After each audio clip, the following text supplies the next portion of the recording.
पनवेल शहर वाहतूक पोलिसांनी जानेवारी ते डिसेंबर 2024 या गत 12 महिन्यात तब्बल 70,513 जणांवर कारवाई करून नियमांचे उल्लंघन करणाऱ्यांकडून 5,39,45,003 रुपयांचा दंड आकारला आहे।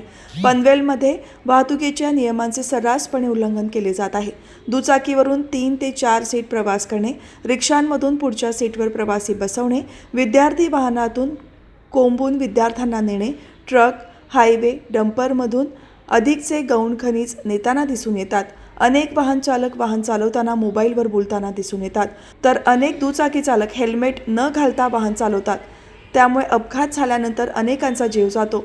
पनवेल शहर वाहतूक शाखेकडून वर्षभरात 21,509 विना हेल्मेट वाहन चालकांवर कारवाई केली असून त्यांच्यावर 1,61,21,500 रुपये इतका दंड आकारण्यात आला आहे।